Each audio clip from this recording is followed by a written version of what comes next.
आप सभी विद्यार्थियों को हाई स्कूल स्टडी सेंटर पर बहुत बहुत स्वागत है। आज आपके बीच हम बच्चों बहुपद चैप्टर का एमसीक्यू और नॉन एमसीक्यू दोनों लेकर के आए हैं, तो आप लोग इस पर लगे रहेंगे और इसको देख करके आप लोग अपने परीक्षा में 2025 के एग्जाम में, मैट्रिक बोर्ड एग्जाम में आप लोग इसका लाभ उठाएंगे।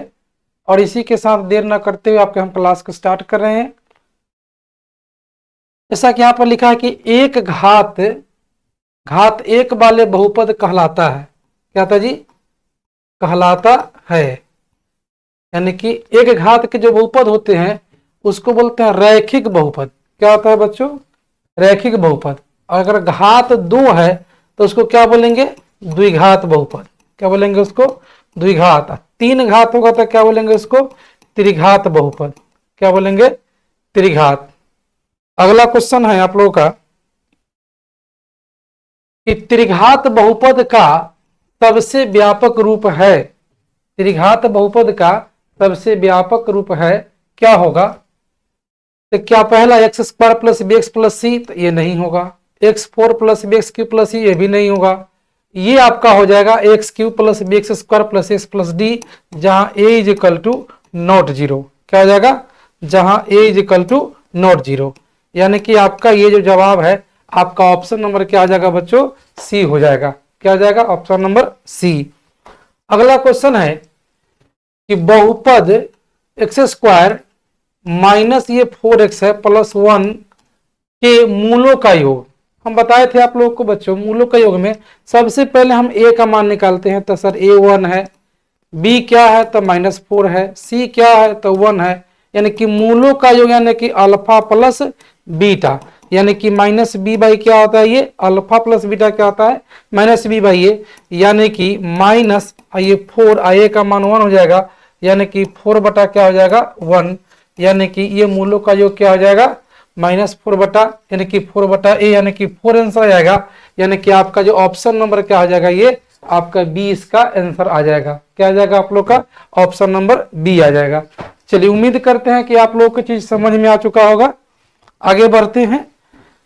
क्वेश्चन नंबर 4 को देखिए, कहता है कि यदि अल्फा और बीटा बहुपद एफ एक्स, यानी कि f x is equal to है x square plus x plus 1 के मूल हो, तो 1 by alpha plus 1 by beta का मान क्या होगा? 1 by alpha plus 1 by beta का मान क्या होगा? चलिए हम लोग देखेंगे कि 1 by alpha plus 1 by beta का मान क्या होगा। तो यहां पर क्या करेंगे, इसमें a का मान 1 है, b का मान भी 1 है और c का मान क्या है आपका? 1 है। तो इसलिए हम लोग देखेंगे निकालना क्या है हम लोगों को कि sir 1 by alpha plus 1 by beta, यानी कि जब इसका एलसीएम लेंगे तो अल्फा इंटू बीटा हो जाएगा और ऊपर में अल्फा प्लस बीटा हो जाएगा।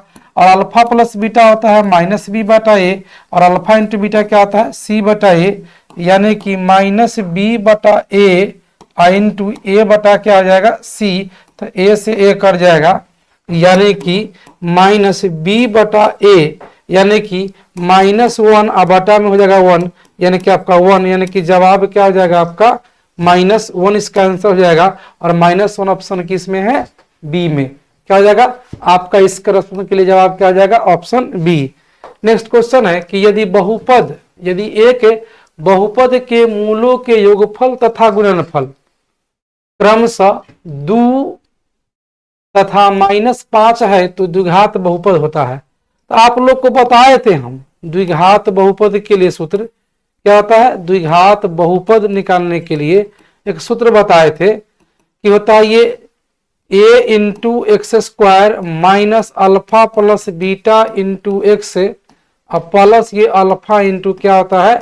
बीटा। यानी कि आप लोग को ध्यान देने की जरूरत है ये चीज कि ये क्या हो जाएगा जब हम लोग इसको निकालेंगे। तो ये जगह तुम्हारा a का मान तो 1 हो जाएगा, x square minus alpha plus beta का मान क्या है? 2 into x plus alpha into beta का मान क्या है? तो -5 है। यानी कि एक्स स्क्वायर माइनस हो जाएगा 2x और माइनस क्या हो जाएगा? 5। यानी कि आपका जो आंसर है वह क्या हो जाएगा? -2x। देखिए यहाँ पर टाइपिंग में एक मिस्टेक हो गया, यहाँ पे 15 होना चाहिए था और यहाँ पे 15 हुआ तो यहाँ भी 15 हो जाएगा, यानी कि x square minus 2x minus क्या हो जाएगा 15, यानी कि आपका जो आंसर होगा आपका डी हो जाएगा। क्या हो जाएगा आपका आंसर डी। इस प्रकार से क्वेश्चन नंबर 6 देखिए, निम्नलिखित में कौन बहुपद नहीं है। तो देखिए सबसे पहले बताए थे कि बहुपद नहीं होने के लिए कंडीशन क्या है, उसको जरा ध्यान से देखेंगे। तो ये हमारा ये बहुपद है, ये भी हमारा बहुपद है, लेकिन ये जो हमारा सी है ये बहुपद नहीं है। क्यों नहीं है बहुपद? तो बताए थे कि बहुपद नहीं होने के लिए कहता है कि x का घात यानी कि x है प्लस 1/x है, तो इसको लिखेंगे x अब प्लस x के पावर क्या लिखेंगे -1, यानी कि जब भी किसी वेरिएबल का पावर अगर निगेटिव आ जाता है तो हम कह देते हैं कि वो बहुपद नहीं है। चलिए, न कौन रैखिक बहुपद है, कौन रैखिक बहुपद है? तो हम बताए थे कि अगर घात 1 है तो रैखिक बहुपद है, घात 2 है तो द्विघात बहुपद है, घात अगर 3 है तो त्रिघात बहुपद है, घात अगर 4 है तो क्या बोलेंगे, क्या बोलेंगे, बाइक्वाड्रेटिक है। तो यानी कि कहता है कि रैखिक बहुपद कौन है, यानी कि ऑप्शन नंबर क्या हो जाएगा इसमें से ए हो जाएगा, इसका रैखिक बहुपद ए हो जाएगा। कहता है कि निम्नांकित में कौन बहुपद नहीं है, निम्नांकित में कौन बहुपद नहीं है। तो हम देख सकते हैं कि हमारा a -7 ये तो अचर बहुपद है, ये भी बहुपद है, ये भी बहुपद है, लेकिन c में देखेंगे यहाँ पर क्या है 3√x, यानी कि ये हमारा जो है x के पावर क्या है √x का मतलब कि x के पावर क्या है, ये फ्रैक्शन हो गया, यानी कि बहुपद हमारा ये नहीं है, यानी कि हमारा ऑप्शन नंबर क्या हो जाएगा सी, इसका जवाब हो जाएगा। क्या आ जाएगा ऑप्शन नंबर सी। अब देखिए कहता कि यदि बहुपद px x² minus 2x plus 5 के शून्यक अल्फा और बीटा हो तो अल्फा इंटू बीटा का मान बताइए, यानी कि अल्फा इंटू बीटा का मान। तो अल्फा इंटू बीटा क्या होता है c/a, यानी कि c इसमें क्या है 5, a का मान 1 है, यानी कि 5/1 यानी कि क्या हो जाएगा 5, यानी कि आपका जवाब क्या हो जाएगा इसमें ऑप्शन नंबर क्या हो जाएगा ए हो जाएगा। क्या हो जाएगा ऑप्शन नंबर ए हो जाएगा। अगला क्वेश्चन देखते हैं कि द्विघात बहुपद के शून्यकों की संख्या कितनी होती है। जैसे बताया कि घात अगर 2 है तो शून्य कितना हो जाएगा, तो शून्यक भी हो जाएगा आपका 2। अगर घात 2 है तो शून्यक 2 है, घात 1 है तो शून्यक 1 है, और घात 3 है तो शून्य क्या होगा 3 होगा। मतलब जिस बहुपद का जितना घात होगा उस बहुपद का शून्यक भी उतना ही होता है। यानी कि आपका घात 2 है तो क्या आ जाएगा इसका शून्य क्या आ जाएगा, यानी कि ऑप्शन नंबर आपका इसका बी जवाब आ जाएगा। क्या आ जाएगा ऑप्शन नंबर बी इसका आंसर आ जाएगा। चलिए इसी के साथ आज का क्लास हम समाप्त करते हैं, फिर कल आप लोगों को 10 क्वेश्चन लेकर के आएंगे और जो आपके आगामी बोर्ड एग्जाम के लिए बहुत ही इंपॉर्टेंट होंगे।